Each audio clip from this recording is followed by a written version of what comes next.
Yeah, you now welcome behind the music. It's your boy Photo, Mr. Spotlight Foey, Mr. No stand, no stand, no stand, no stand. I asked around the streets.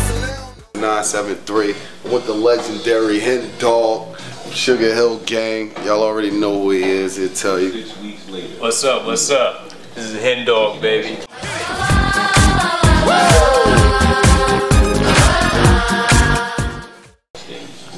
Legendary Sugar Hill Gang, now known as Rapper's Delight, though. You know what I mean? We getting ready to get it in, do it real big. You know what I'm saying? Yeah, he about to lose too. So if y'all don't know this man, and you do music, you should be ashamed of yourself. You know, because basically they started this hip hop. You know, they're at the forefront of this. I'm just happy to be here. I can tell from the break he's been playing a little bit. But basically, you know, I feel real privileged to be around Hen Dogg.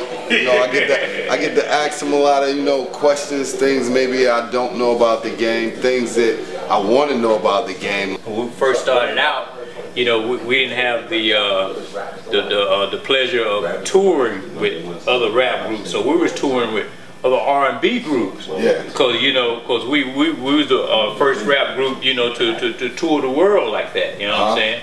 So then after you know, when we got on tour on stage and stuff, you know, the other groups, they like, you know, we had to win their respect, man, because they didn't want to like respect us at first. They were saying like, oh, you guys, you know, you're not singers, you know real artists. What is rap? Yeah, right? yeah, right. They didn't understand it. You know, it was hard for them to understand it. You know what I mean? So they were like, you know, all you're doing is just talking over music. You ain't really singing.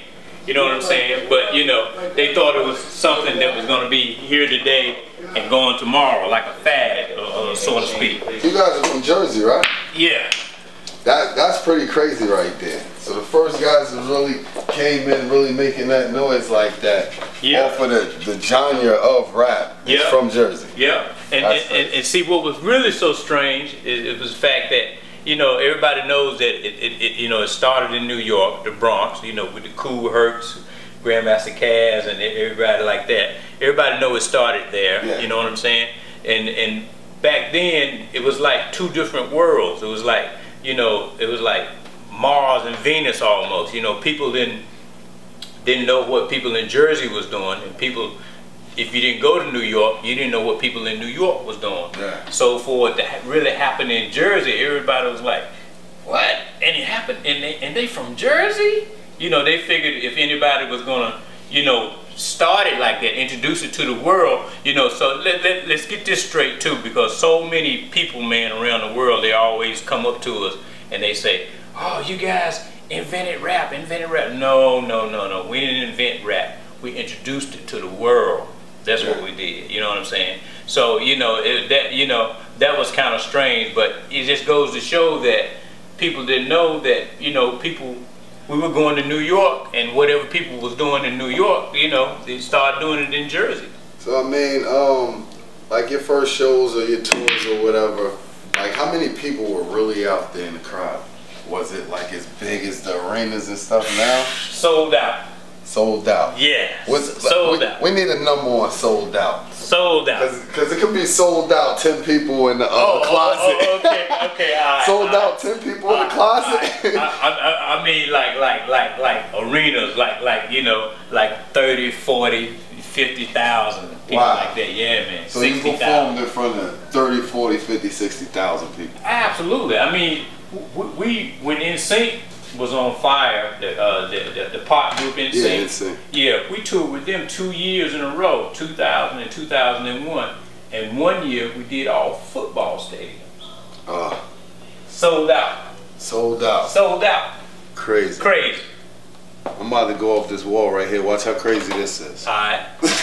What type of love were you getting once the records you had out started popping, like from the New York artists or from the world period? Like, oh man, we got mad love, man. Mad love. I mean, we still get mad love. I mean, just, you know, we were just at a party not long ago recently, and you know, everybody was up in there, you know, Dougie from, you know, Buster, and everybody was up in there, you know what I mean, and people was coming up to Buster, you know, trying to get his autograph and taking pictures with him and stuff, and Buster said, hold up. He said, yo, he said, if y'all want to take pictures of somebody, he said, look, this Sugar Hill gang over there. He said, yo, he said, you should be taking their autographs and taking their picture. He said, yo, he said straight, he said, yo, if it wasn't for them, I wouldn't have a job. He said, none of y'all wouldn't have a job. He said, security guy, you wouldn't have a job. He said, yo, none of us might not be here if it wasn't for them.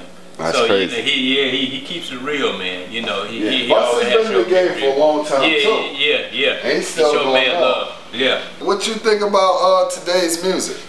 Oh man, I love it. I think it's coming full circle. You know what I mean? I think that, you know, everything has a beginning and has an end, and then, you know, it's such as life. Anything that's born into the world has to evolve. So I think that's what rap is doing right now. It's evolving. Yeah. Everybody is quick to ask us all the time about you know, how do you feel about gangster rap? You know, do you think gangster rap, you know, gives rap a bad name or whatever or something like that? And I be quick to tell them that no. I say, you know, gangster rap is like, you know, whatever people choose to do. You know what I mean? However, I said this is still United States of America. Yeah. So, you know, it's freedom of expression. So whoever chooses to express themselves that way, that's their prerogative. That don't mean just because someone else is rapping about gangster rap, that don't make it, you know, that don't make me want to do it. You know what I mean? You know, everybody have a freedom of choice. You know what I'm saying? I mean, you know, and now that you see too that anybody who did choose that path, you see them now, like, you know, as they get older or as they mature or whatever, you know, that ain't something that they're gonna want their kids to listen to. So they realize you know, they grow up too. You know, everybody grows up in the game. When they get in the game, they may start out one way, but that don't mean that they're gonna end up the same way that they started out. Yeah. You know what I'm saying? Everybody evolves once they get into the game. Do you think gangster rap was needed though? I think it was needed. It definitely. That's how I feel, because I feel I think it was needed. People were living like that. Yeah, exactly. And rap was real. Exactly. That's how I'm looking at it. Exactly. And plus, it gave people a choice. It gave people a way to express themselves, man. You know, in the hood. You know what I mean? Yeah. And at that particular time, I didn't see nothing wrong with that. You know, it gave people a way to express themselves, how they felt or how they was living, and all that. I also feel like this about it. I feel like gangster rap was also a way to let the world know, because some people don't live where it happened like that. Exactly. So by them expressing that, now you know that is somebody's reality. Exactly. That is somebody's reality. Like me personally, I live in New Jersey. It's 2012. I walk out my door, I look both ways. I don't know what might be going on. So if I want to rap about that, you know, I don't see why I would be wrong. Exactly. Like, You're definitely not wrong. Definitely not wrong. Your shot. Oh, it's my shot. Yeah.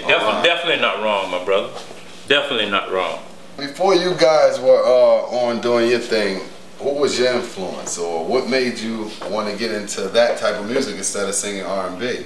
Like, why didn't you get a 5-man group and somebody pop out with an outfit? Well, that's funny you say that, because basically, my biggest influence was Marvin Gaye. Yeah. Yeah. When I was Marvin Gaye. when I was a kid, I used to get up in front of the classroom in front of the kids, right, and sing Marvin Gaye songs, Temptations, and Jackson 5. So I always knew, man, that I wanted to be in the business. Before rap, you know, it was the disco era. You know, disco music was real big. Basically, that's where the song Rapper's Delight came from. I mean, Rapper's Delight, you know, Good Times was a disco record, you know, produced by, you know, Nile Rodgers and Bernard Edwards. So that was a disco record.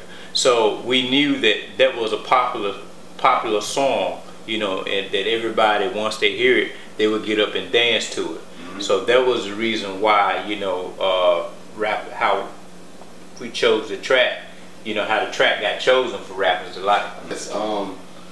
What was your favorite song that you guys created? Like, what song do you like the most? Rappers Alike. Rappers Alike? Yeah. Yeah, it never fails, man. I mean, we've done shows whereas that it wasn't even our type of crowd, right? And they would sit through a whole show just like this. Then once we jump into Rappers Alike though, oh, I know that record. And they go crazy. Go crazy. And then this tattoo right here is because of it, because we've been all over the world, and we've done concerts in front of people who don't speak no English at all, but they know every word of that song. Every word of that song. Every word. What's one of your favorite artists right now at this time that's out? Somebody new. We're not gonna go back to the Jay-Z's. I'm talking about somebody fresh and new. Not saying J.O. because Jay-Z is exactly. But I'm saying exactly. Somebody fresh and new that came out within the last 3-4 years is like, you like, yo, this guy's amazing, or this woman is amazing. Okay, 2 Chainz. You like 2 Chainz? 2 Chainz is dope. That's crazy. Yeah. That's crazy. So basically you like the vibe that he's giving off. Alright, cool. I like 2 Chainz actually too. I actually saw a couple interviews he did. That made me like him actually more than the music.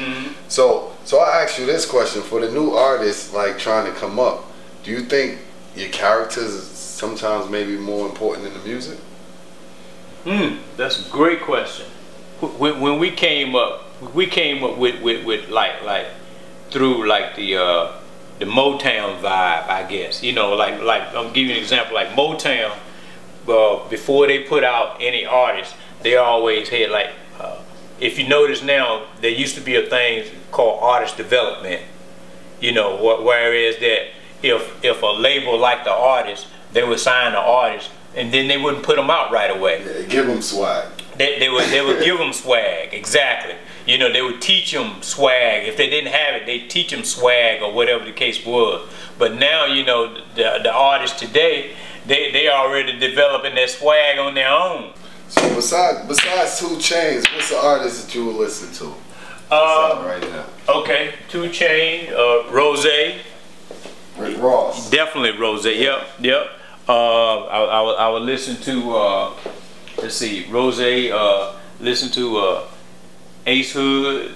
You know, all of the Maybach. I think I like the Maybach family. You know what I mean? Yeah. You know, all those cats is dope. You know, and like I said, you know, definitely 2 Chainz. I like Drake. Drake does his thing too. Lil Wayne does his thing. You know what I'm saying? And plus Nicki. I can listen to some Nicki. Well, what's some of the artists that you run into and they like show you extreme love, like they know their history? Right. Luda, Nelly. We've done shows with Luda, Nelly, LL Cool J. You know, we've done shows. You know, well, even Jay-Z. We done halftime for the New York Knicks. And you know, and Jay-Z and Beyonce was at the game, and they showed us mad love, you know, after the game and shit. You know what I'm saying? So that was cool. But you know, a lot of hip hop artists, man, you know, they pay respect. And Kanye, we did the Essence Festival with Kanye, and after he came off stage, he came back, and you know, the first thing he did was, we said, no, man, don't do that. He did just like this. He said, yo, he said, you know, you guys, you know, that's what's up. Yeah, so he's definitely a hot artist. Yeah, man, yeah, no doubt. I listen to Kanye. I like Kanye. I like his camp as well. Yeah, me too. Yeah. That's what the people want to know. Like some of the newer cats is trying to get in the game, whatever genre of music they're doing. What's one of the most important things that you would give, like a word of advice for them? Somebody that's coming up trying to do their thing. Right. Like what you think is most important for them to work on, whether it's their craft or the business or I think the business, man, basically definitely understand the business, because you know it's a lot of times, like, you know, a lot of artists, man, like they don't understand that music in business, you know, a lot of them, you know, they concentrate on the music, but they don't concentrate on the business. So my advice to concentrate on the business too as well. I know the music is important. Don't get me wrong, the music is important, but the business is just as important, because the business is, that's what's going to pay you for the rest of your life. Yeah, to you be able to do the music. Exactly, to be able to do the music and to be able to sustain and be successful in the music. Because the worst thing in the world, brother, the worst thing in the world is to have a #1 record on the radio and you broke. That's the worst feeling in the world, man. That's the #1 thing, you know, concentrate on that. And you know, and then too, like, I noticed that a lot of people like to have, it's cool to have their family involved in the business with them, like managed by that family and stuff like that. Yeah. You know, I don't want to like say that all family people are bad, but sometimes, man, Tyrese is a very good friend of mine. Yeah. You know, he told me that Will Smith told him something that was very important to him that stuck out to him. He said, "Sometimes, man, you can never see how successful you can be until you step outside the circle, you know, the company you keep. Because a lot of times, you know, people that you want around you, they're holding you back. You know, you realize that a certain situation, when it ain't working out, you know, it's best to part ways. Yeah. You know what I'm saying? So I think too that you got to be able to realize that too as well. When a situation is not working for you, no matter how bad you want it to work, you know, it's best, man, to part ways. Yeah. You know what I mean? Oh no, it's coming down. Oh no. Oh man. No, this can't happen, man. Not today. I got faith.